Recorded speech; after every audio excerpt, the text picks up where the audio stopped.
Y entonces Dios dice, esto explica por qué el hombre deja a su padre y a su madre y se une a su esposa y los dos se convierten en uno solo. Y entonces aquí ya tenemos algo, Dani. Número uno, no es correcto cultivar un pensamiento recurrente donde se dice yo nunca me voy a casar, no quiero casarme, eso yo no lo voy a hacer, porque eso es algo que la sociedad ha vendido. La sociedad moderna ha vendido ese hecho de, mi hija, ¿usted se va a casar tan joven?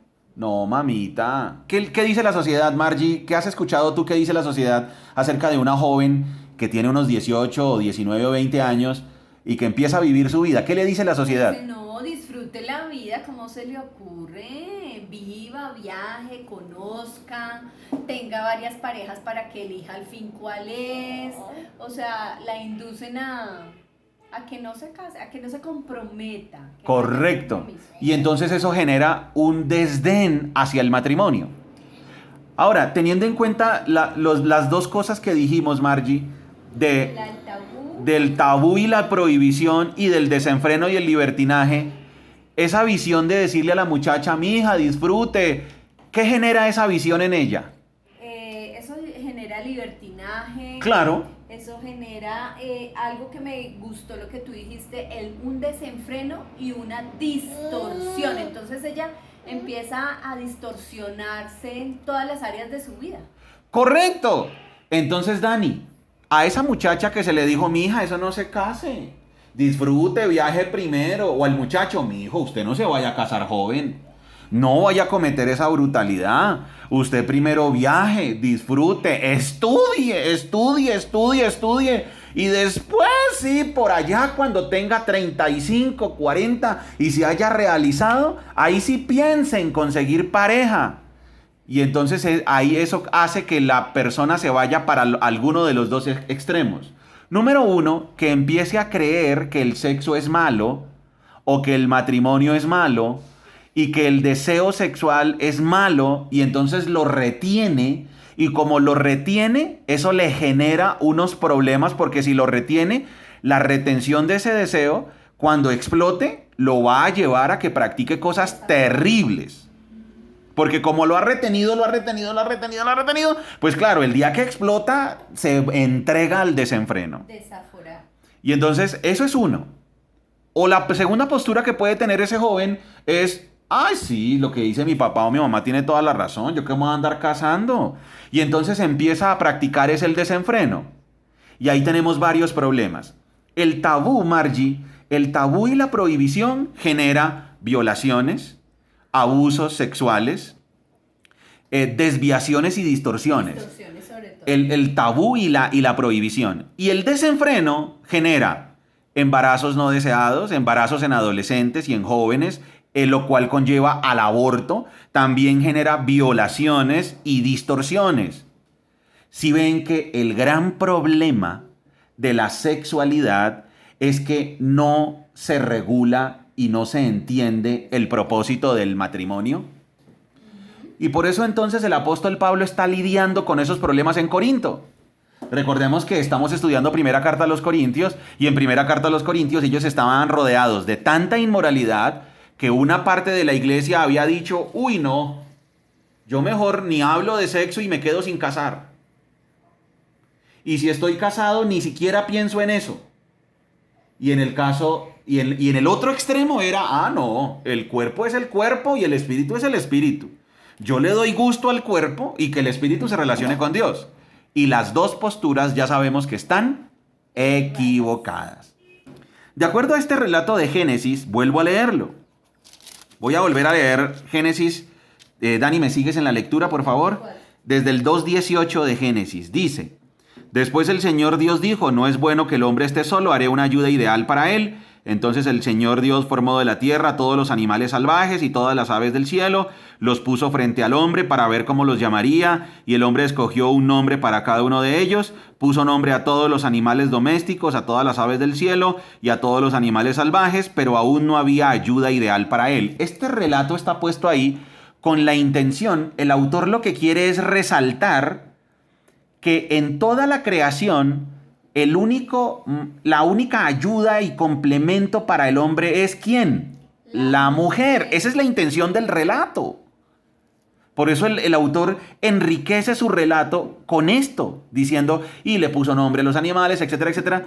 Ahí no está haciendo énfasis en el proceso, ahí no está dando una clase de biología. Ahí lo que está explicando es, el asunto aquí es que el autor quiere resaltar el hecho de que en toda la creación, la única que puede complementar al hombre es la mujer y viceversa.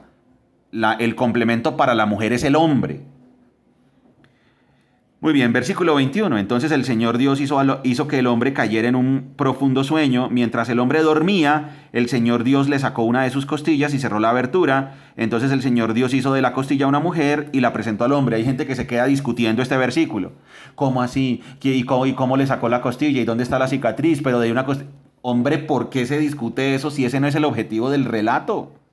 El relato lo que quiere mostrar es la importancia del matrimonio. ¿Por qué se ponen a hablar de biología y de cómo fue creada si el relato lo que quiere mostrar es qué? La importancia y el origen del matrimonio. Porque miren lo que propone el autor en su relato en el versículo 23.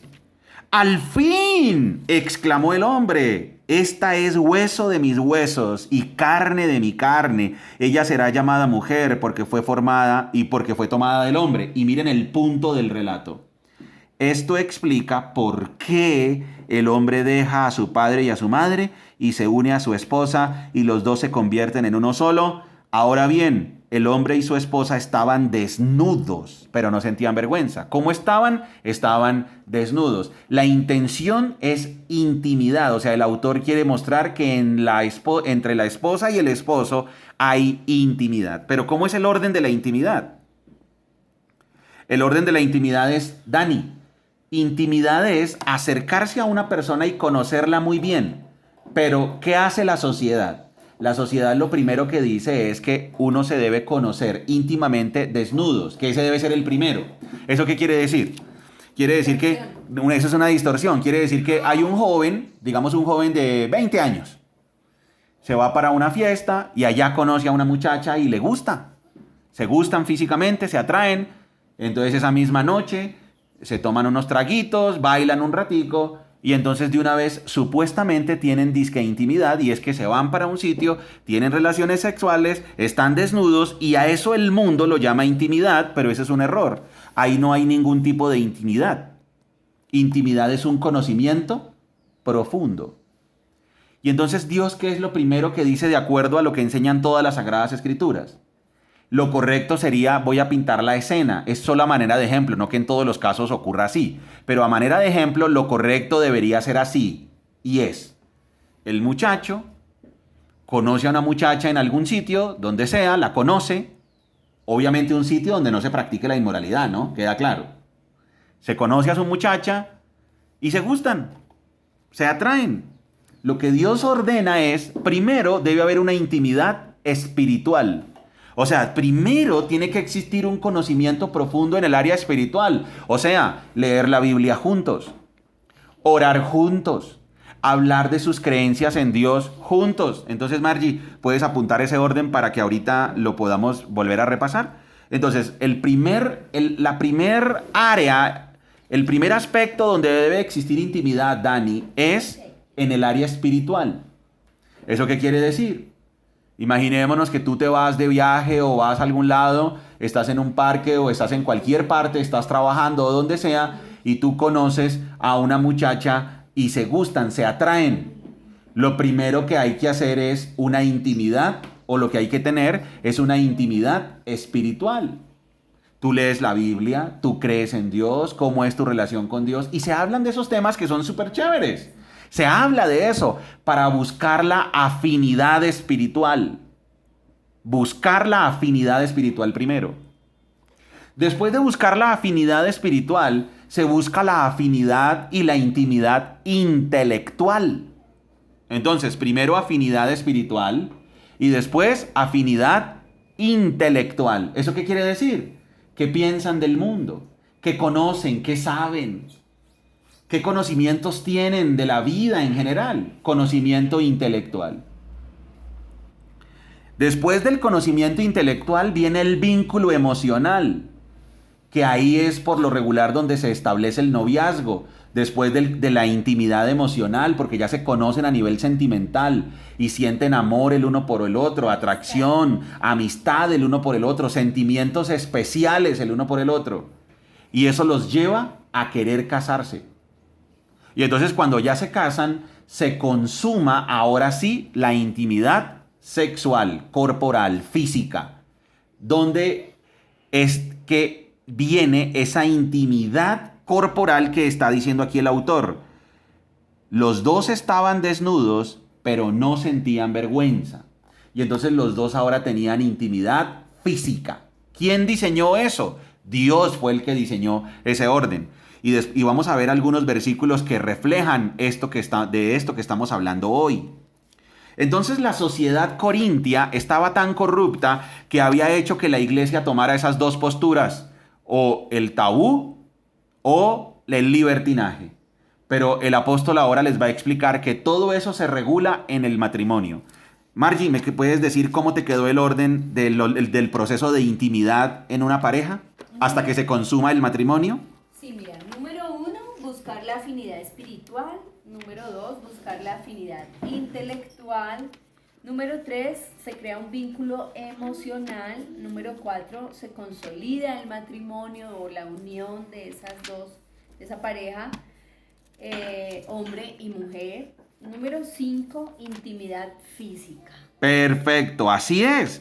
Y entonces ese es el orden de Dios y el apóstol Pablo tenía que regularlo para evitar tabú, para evitar la prohibición y para evitar el desenfreno. ¿Eso qué quiere decir, Margie?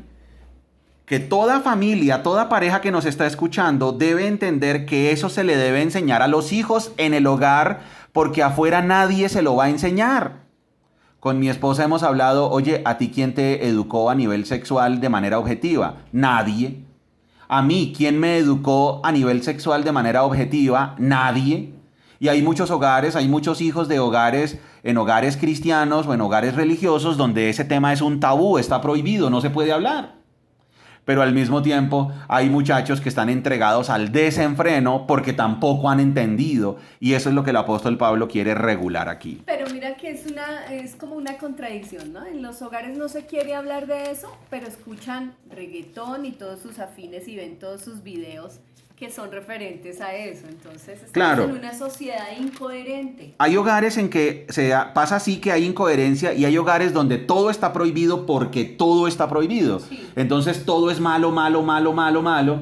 Entonces se genera un tabú porque no se puede hablar nunca del tema, no hay instrucción en el tema, pero al mismo tiempo, por otro lado, se cae en el desenfreno. Muy bien, gracias Margie por ese comentario.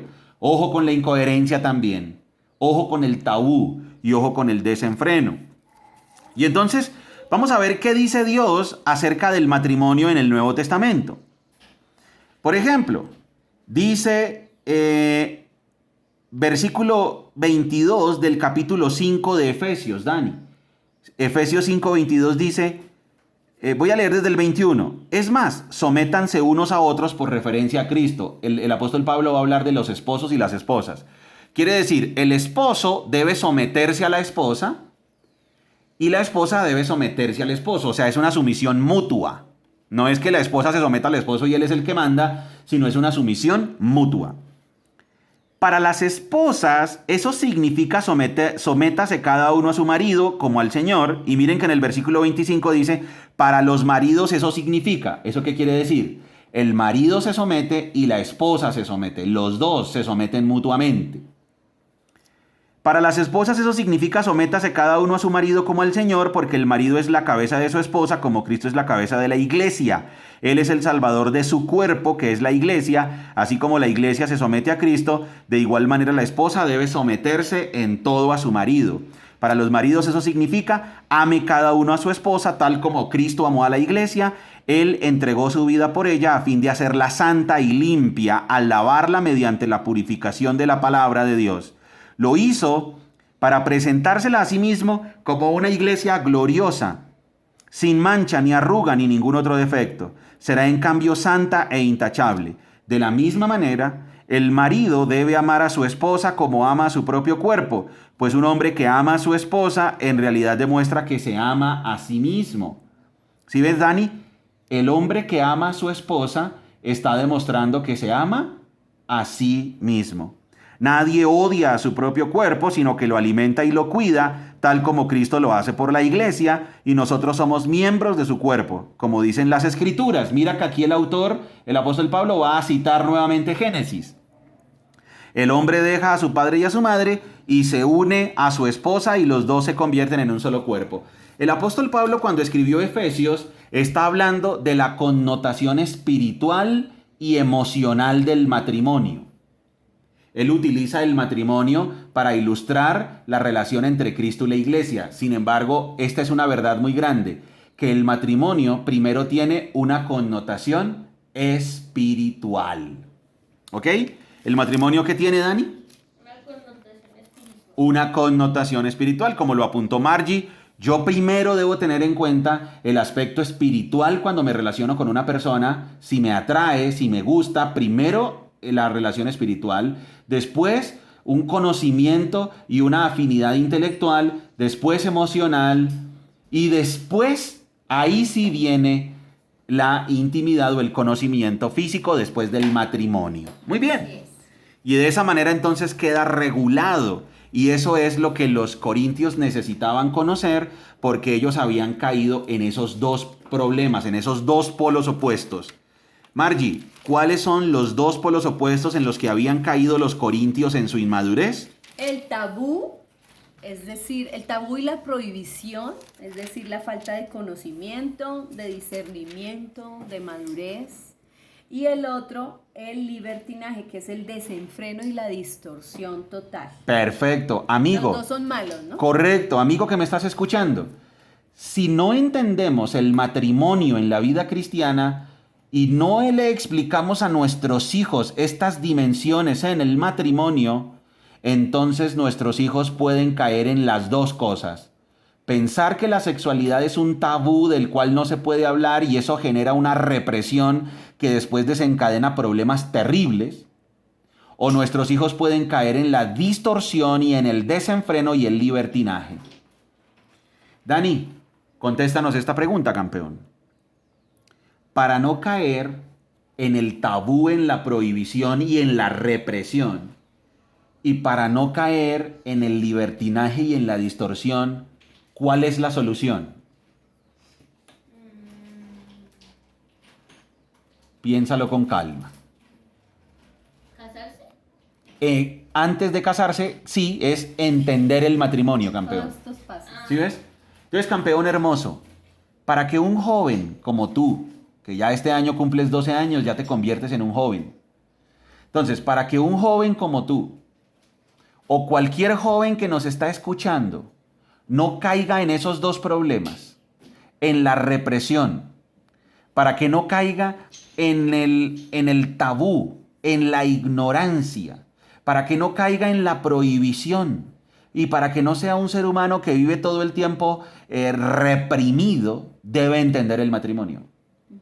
Y para que un joven no caiga en la distorsión, en el libertinaje absoluto, en el desenfreno con sus consecuencias que también son terribles, también debe entender el matrimonio.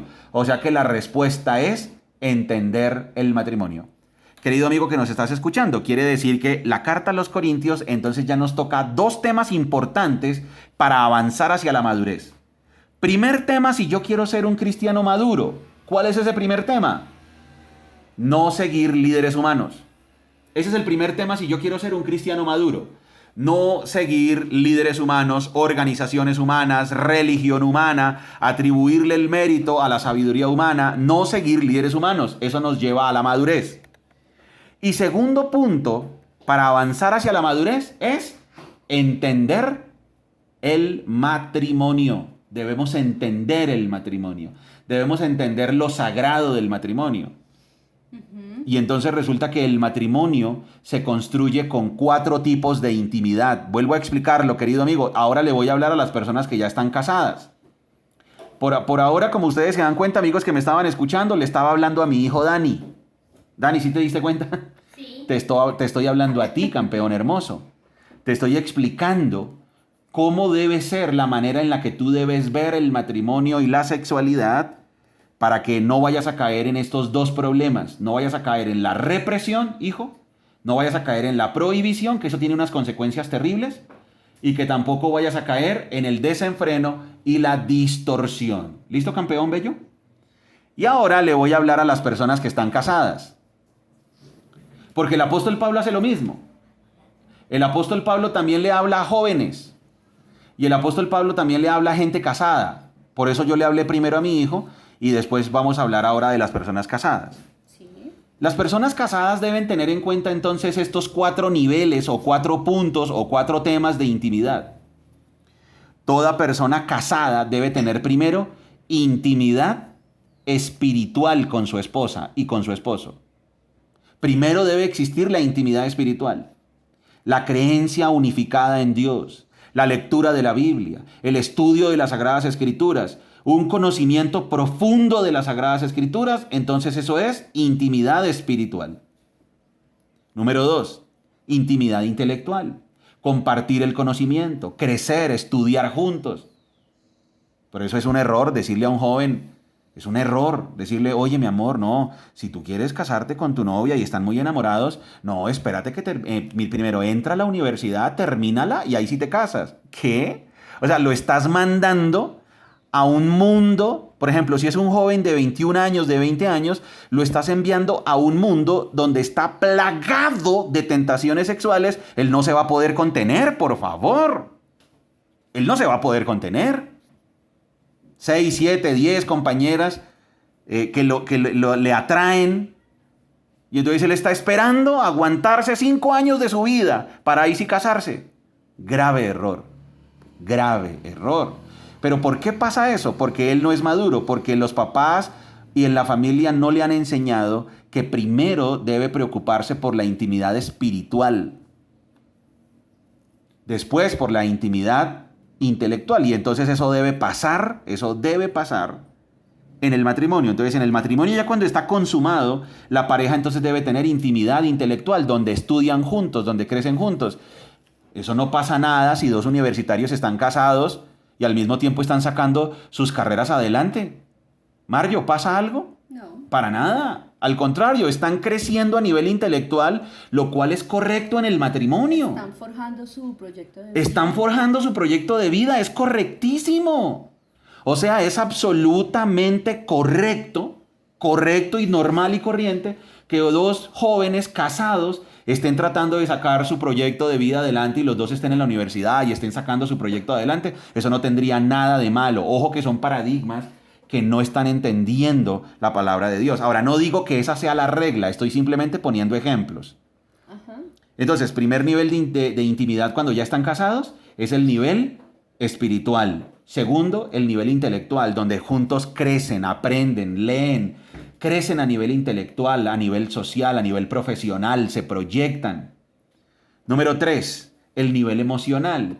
Quiere decir que en la pareja debe existir intimidad y crecimiento emocional, donde hablan de sus emociones, donde se dan a conocer a nivel emocional. Y número 4, debe existir intimidad física y sexual. Eso es lo que debe tener Dentro del matrimonio. dentro del matrimonio. Eso es lo que debe tener todo matrimonio. Y entonces el apóstol Pablo dice, Dani, vuelvo y repito, el apóstol Pablo le dice a los corintios, miren jóvenes, les voy a explicar algo. La respuesta para no caer en el tabú y en la prohibición está en el matrimonio. Y la respuesta para no caer en el desenfreno está en el matrimonio.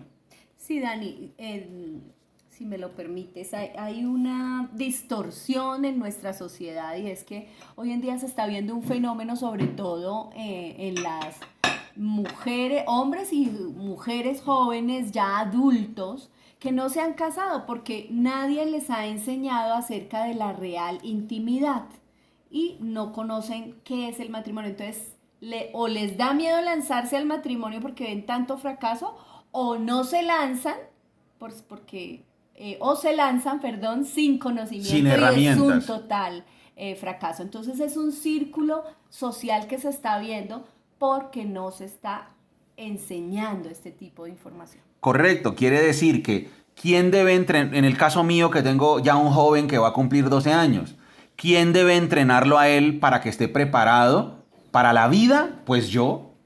Yo tengo que entrenarlo. Yo tengo que explicarle qué es tener intimidad espiritual. Yo tengo que explicarle a él qué significa la intimidad intelectual. Yo tengo que explicarle a él qué es la intimidad emocional y a su tiempo tengo que explicarle qué es la intimidad física y sexual. ¿Quién se lo tiene que explicar? Yo. Eso no se lo tiene que enseñar nadie más, solo yo como su mentor, como su padre. Yo soy su guía para que él tenga una visión objetiva de la vida. Y entonces el apóstol Pablo por eso va a abordar este gran tema.